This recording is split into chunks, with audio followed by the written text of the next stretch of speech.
감사와 기도하는 제목으로 말씀을 나누겠습니다.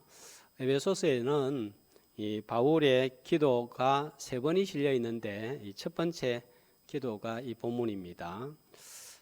미술에 관한 책을 읽다 보면 아주 흥미롭기도 하고 이해가 되지 않는 내용이 있는데 그림의 가격입니다. 우리나라 화가가 그린 그림 가운데 제일 비싼 가격으로 팔린 작품은 김한기 작가의 우주라는 그림인데 132억 원 경매로 팔렸습니다. 점만 찍어가지고 정신도 하나도 없는데 왜 저렇게 비싸나 하는 생각이 들고, 이 돈 있는 사람들이 돈 가지고 장난치나 하는 생각도 들고, 나도 대충 저렇게 한번 점 찍으면 그릴 수 있을 것 같은 그런 생각도 듭니다. 엄청난 가격이죠. 그런데 세계적인 작품의 그림값과 비교해 보면 또 이거는 아주 싼 그림이에요. 뭉크라는 화가가 그린 절규라는 그림인데 이 그림은 1,300억 원에 거래가 되었습니다. 사람의 모양도 이상하고 노을 지는 붉은색도 이상하고 뭐가 전부 다 이상한데 이게 이런 엄청난 가격에 팔렸어요. 알제리의 여인들이란 그림이 있는데 피카소가 그렸습니다. 다소 흉측하게 보이고 이것이 무슨 그림인가 싶은데 경매가는 2,100억 원이었습니다. 다들 집에 돈이 있어서 그런지 전혀 놀라지 않는 것 같습니다. 제일 비싼 그림은 그러면 얼마나 될까요? 4,800억 원입니다. 수수료까지 포함을 하면 6천 원에 6천 원, 이게 너무 비싸다 보니까 발음이 안 돼요. 이게 너무 약 6천억 원에 판매가 되었습니다. 살바도르 문디라는 그림으로서 예수님의 초상화인데 레오나르도 다빈치의 작품입니다. 이 예수님 초상화를 제외하고 앞서 소개한 그림들이 우리 집에 있었다면 어떻게 되었을까요? 아까 알제리의 여인들, 또 뭉크의 절규, 또 김한기 작가의 그 우주라는 그림이 우리 집에 있다. 비호감같이 느껴지는 그림이고 무섭기도 하고 흉측하기도 해서 정말 걸어두고 싶은 마음이 생기지 않습니다. 집에 있다고 해도 버렸을 것 같습니다. 누가 그거 준다고 하면 필요 없다, 가지고 가라 했을 것 같습니다. 이 그림의 가치를 모르기 때문입니다. 아무리 귀한 것도 가치를 모르거나 또 그 그림의 중요성을 모르면 버리거나 외물단지가 되고 맙니다.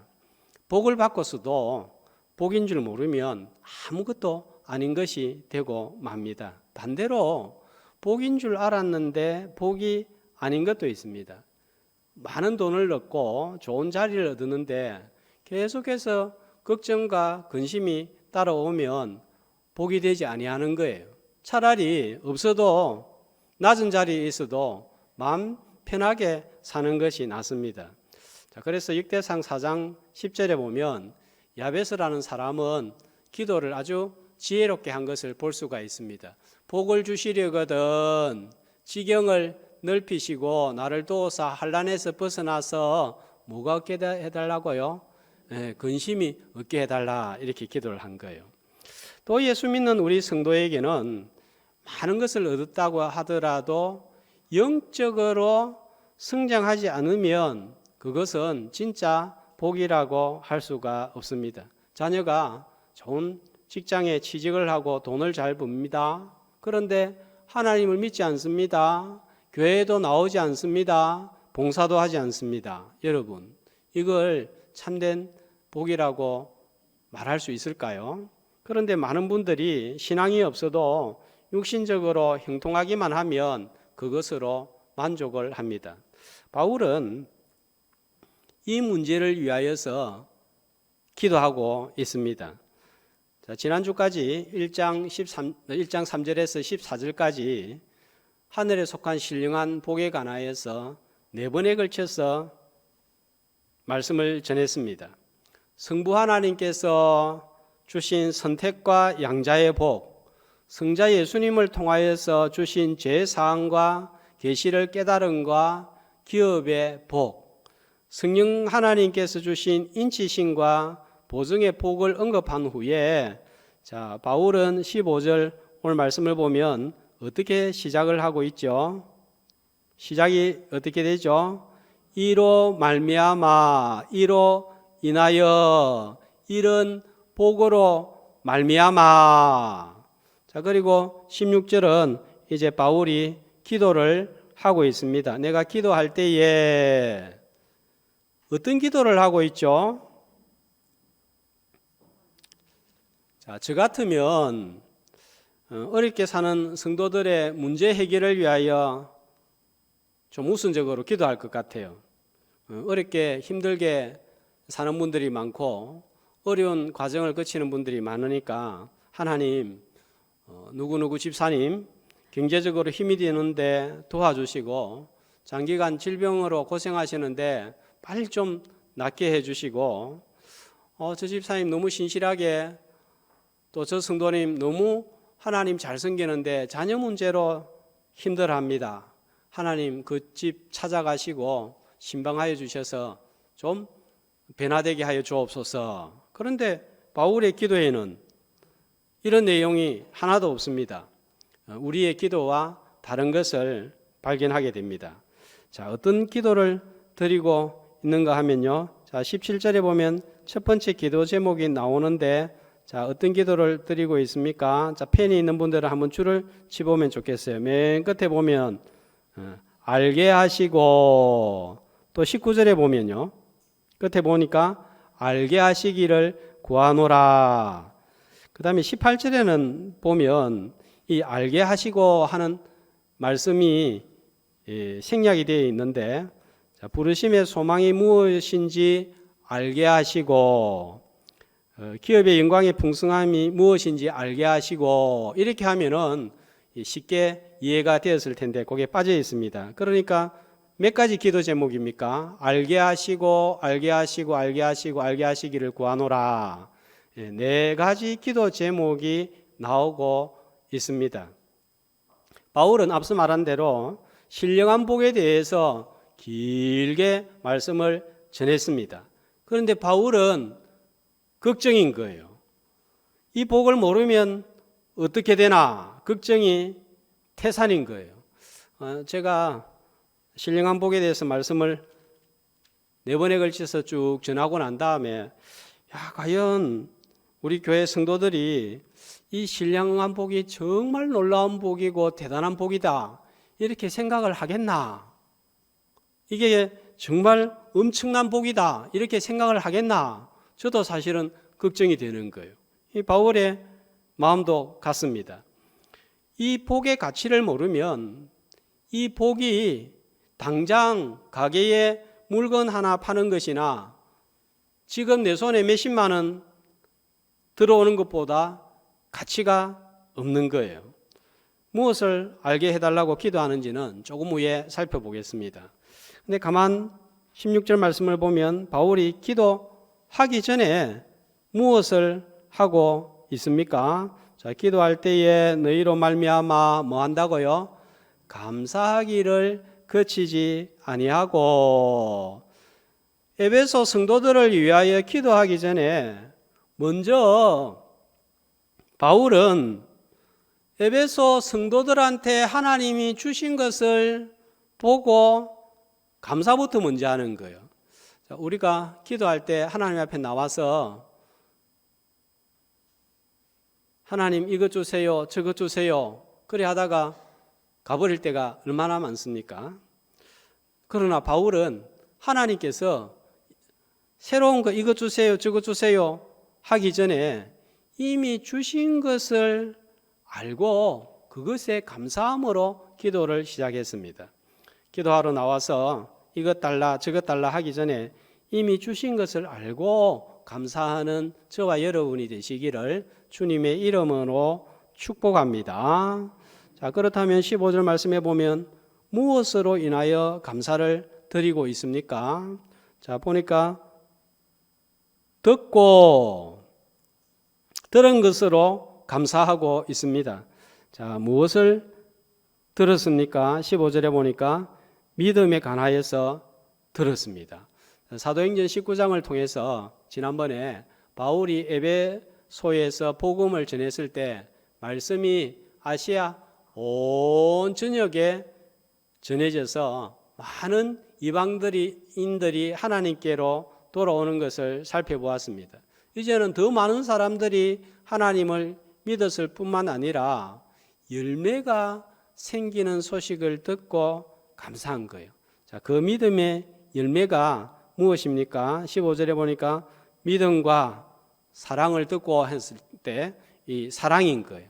바울은 단어 하나도 함부로 사용하지 않은 것을 발견을 합니다. 순서를 잘 주목을 해야 됩니다. 믿음과 사랑 중에 어느 것이 먼저인가요?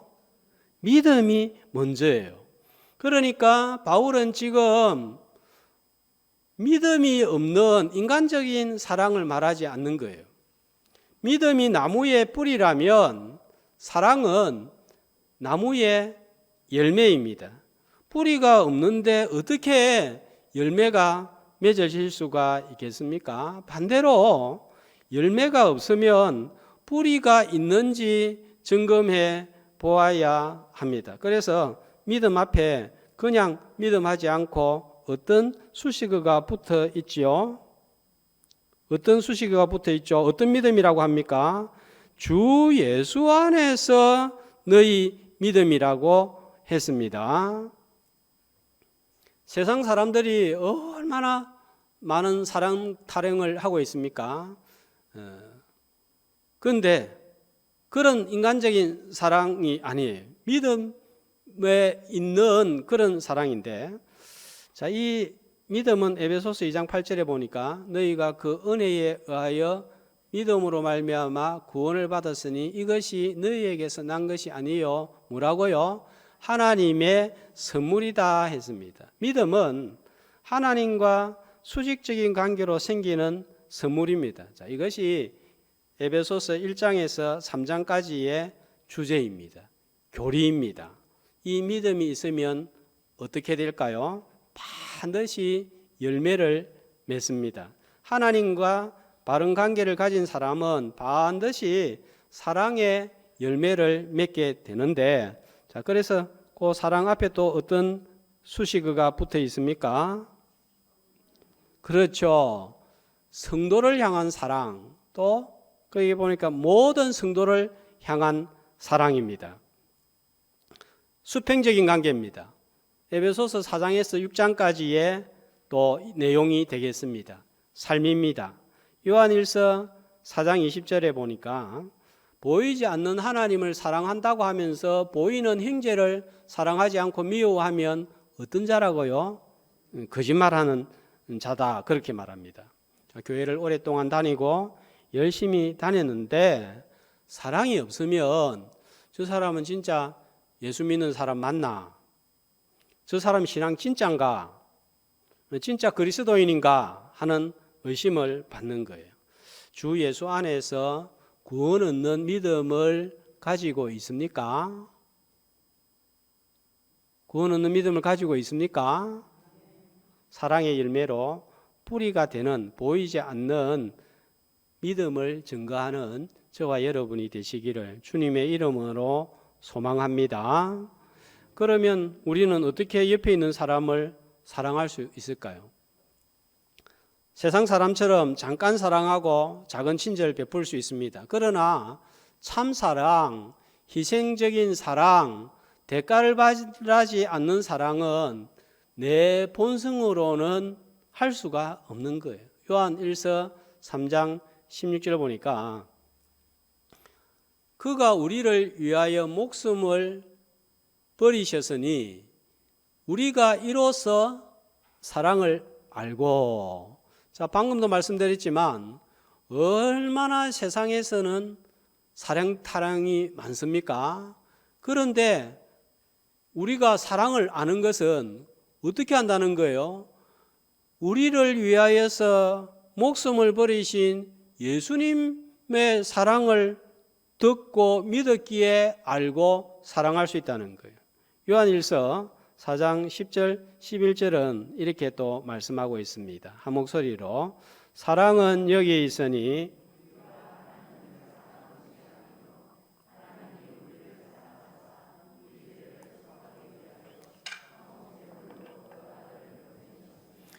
사랑하는 자들아 하나님이 이같이 우리를 사랑하셨은즉 우리도 서로 사랑하는 것이 마땅하도다.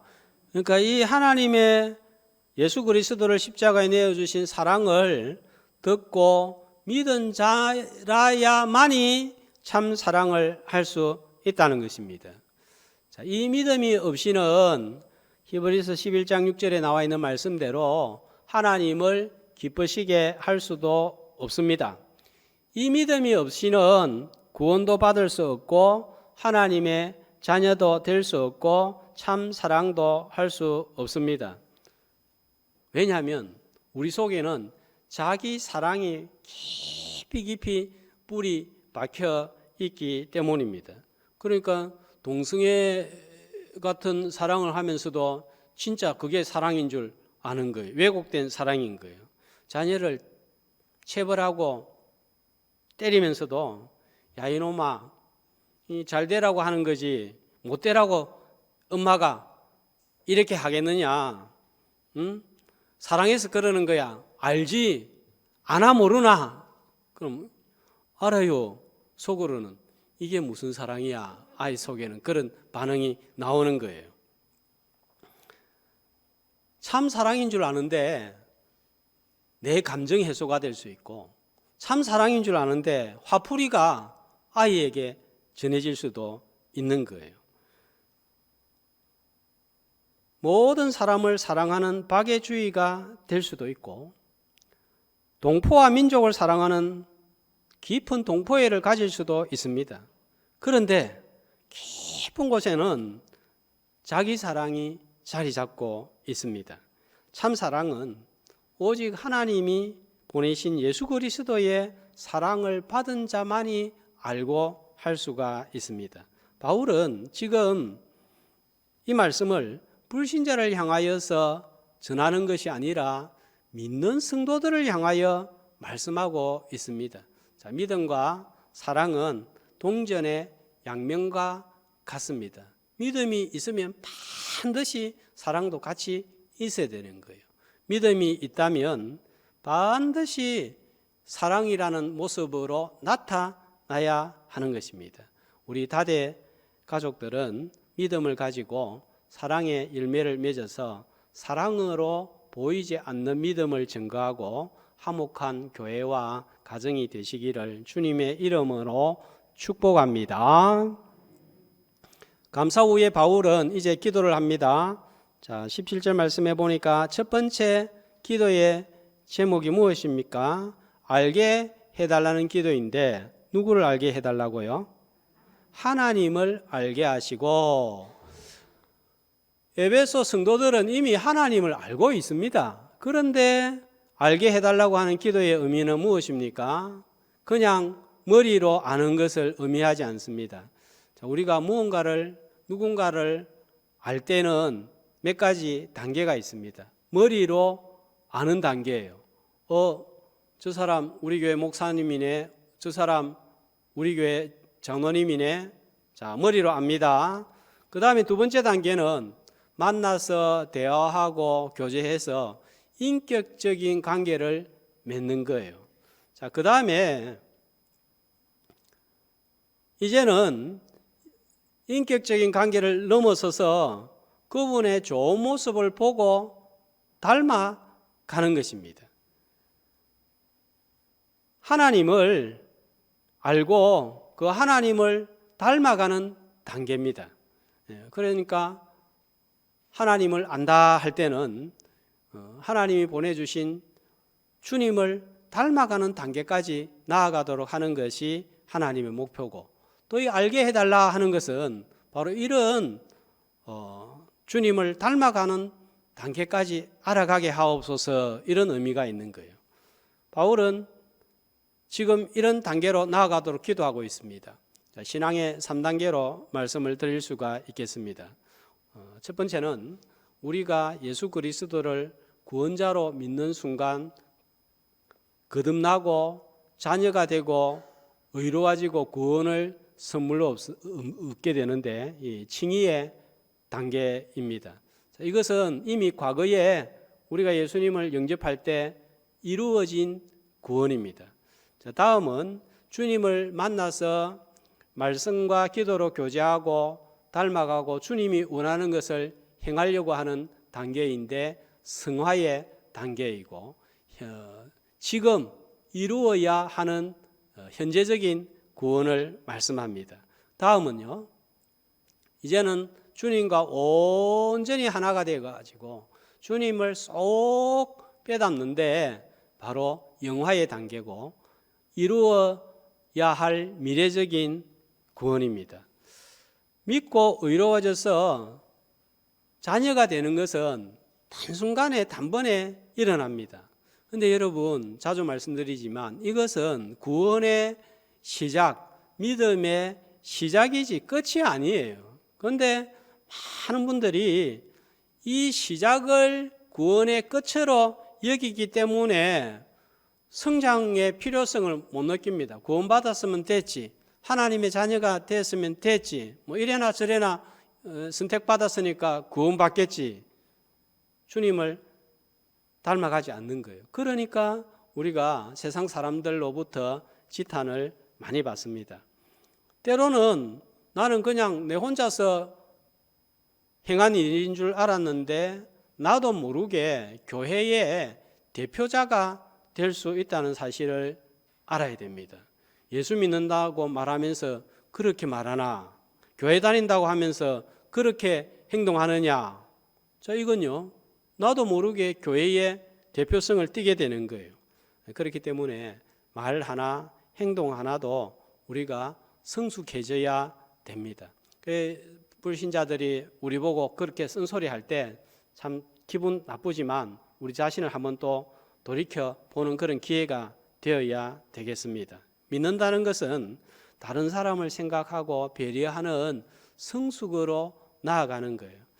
얼마 전에 신문기사를 읽었는데, 나이가 들면서 이런 사람하고는 거리두기를 하는 것이 좋다, 그렇게 언급하는 것을 보았습니다. 어떤 사람하고 거리두기를 하는 것이 좋고 관계를 정리하는 것이 좋은가 하면, 자랑하는 사람하고는 거리두기하고 멀리해라 했습니다. 어떤 자랑일까요?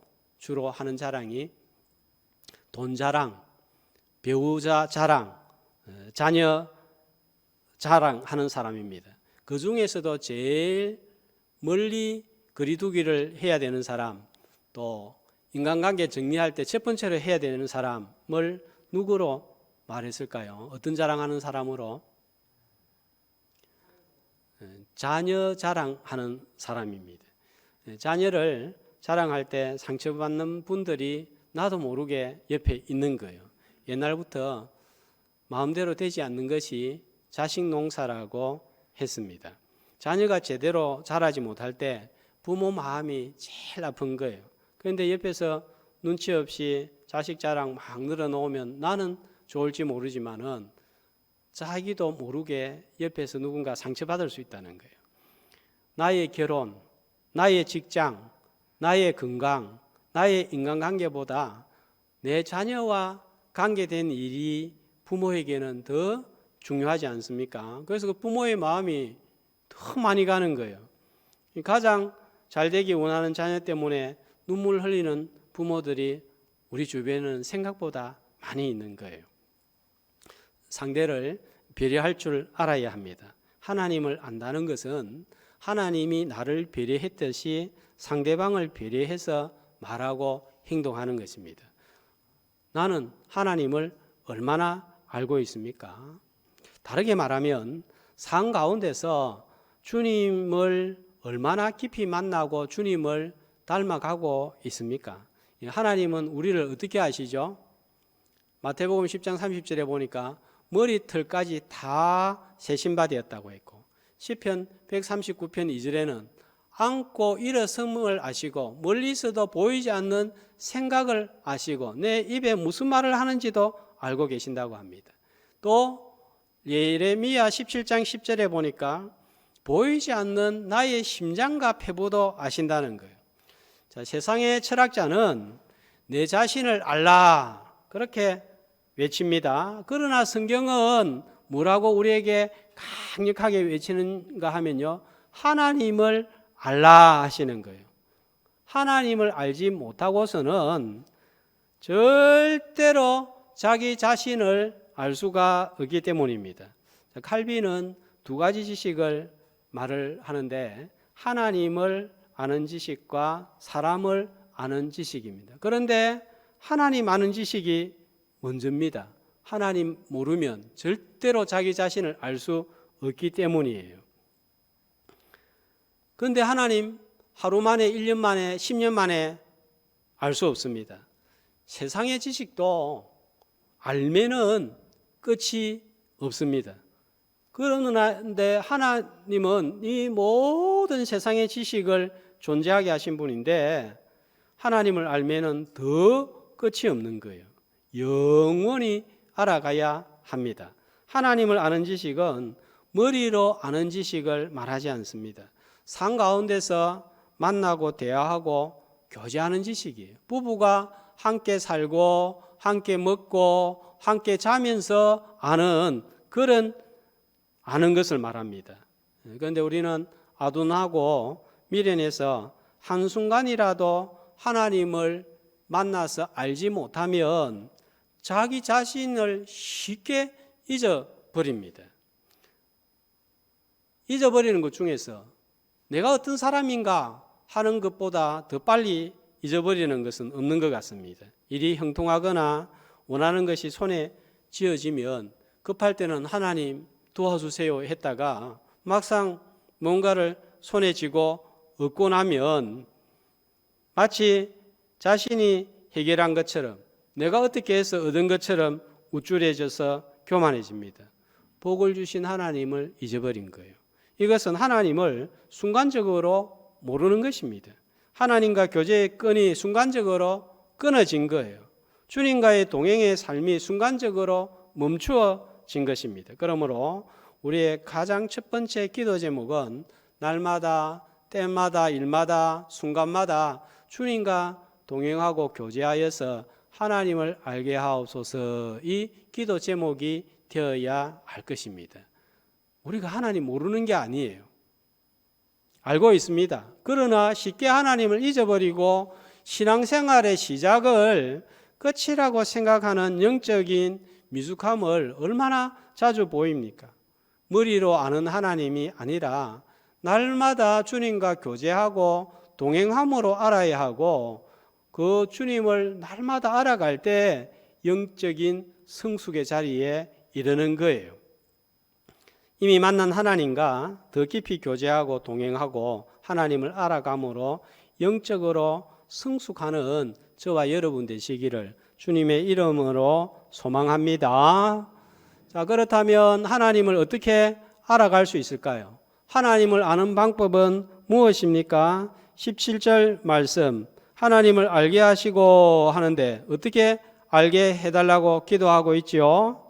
지혜와 계시의 영을 너희에게 주사. 지혜와 계시의 영은 성령님을 가리키고 있습니다. 고린도전서 2장 12절은 이렇게 말씀합니다. 한 목소리로요.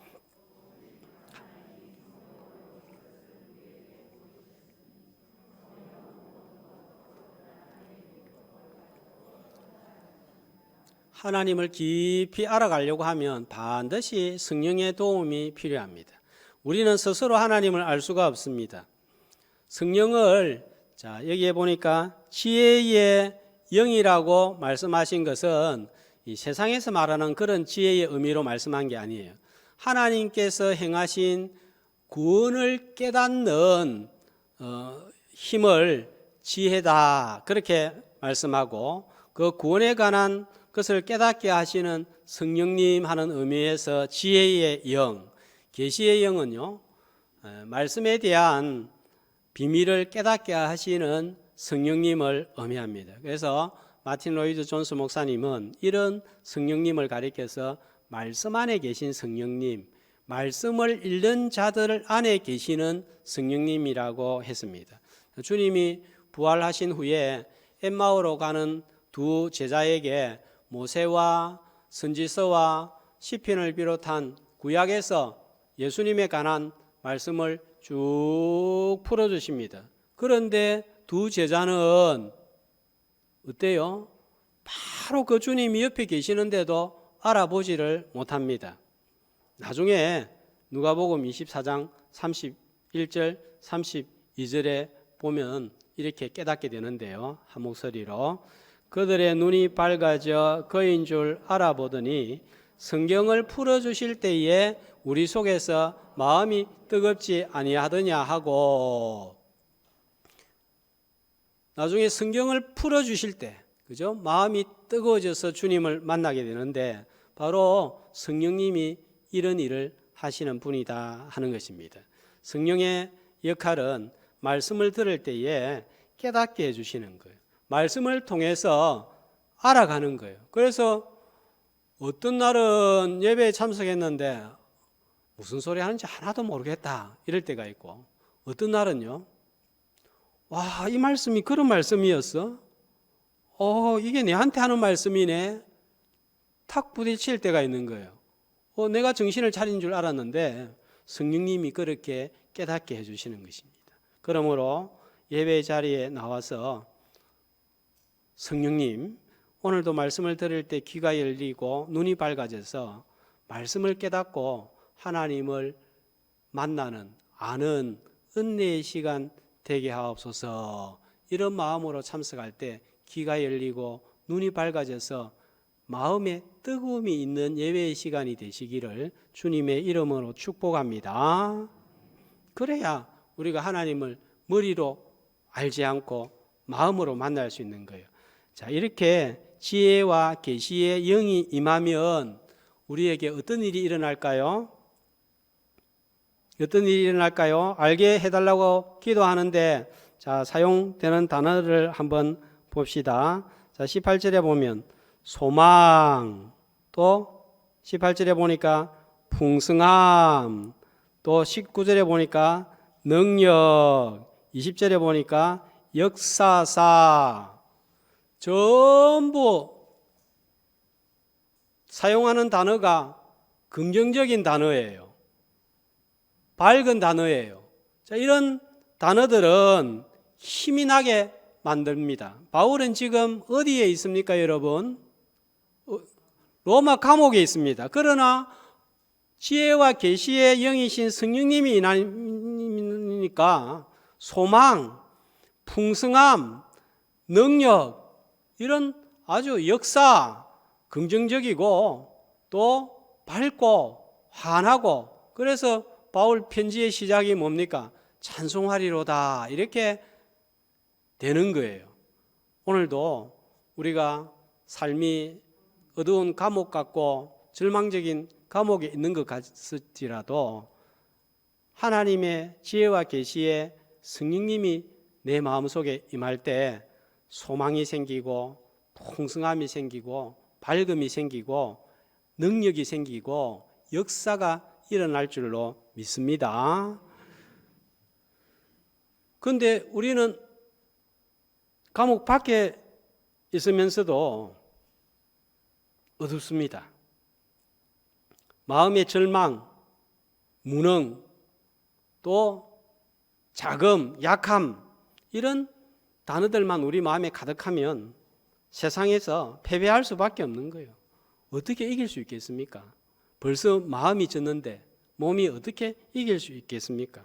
코로나에 이길 수 없습니다. 세상에 이길 수 없습니다. 그러나 지혜와 계시의 영으로 하나님을 알게 되면 세상을 이길 힘이 생기는 거예요. 왜 그런가 하면요, 우리는 하나님의 사랑을 무엇에 따라서 판단합니까?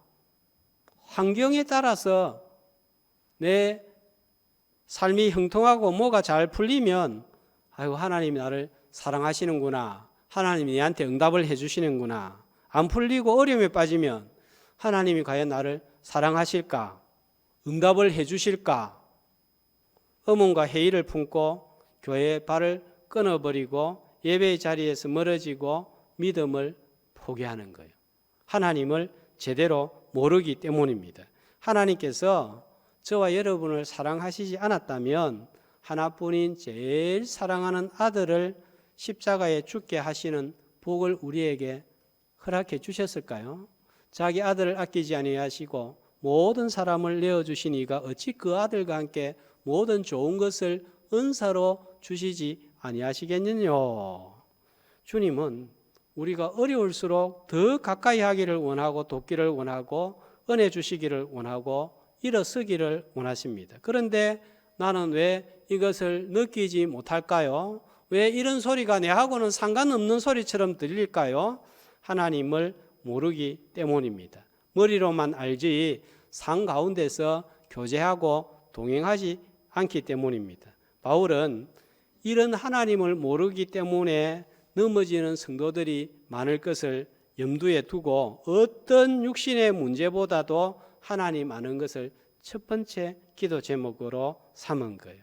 받은 복을 알고 먼저 감사로 하나님께 나아가서 찬양하고 지혜와 계시의 영을 주사 하나님을 알게 해달라고 기도하여서 하나님과 깊이 교제하고 동행함으로 성숙한 삶, 소망의 삶, 풍성한 삶, 승리하는 삶을 살기를 주님의 이름으로 축복합니다.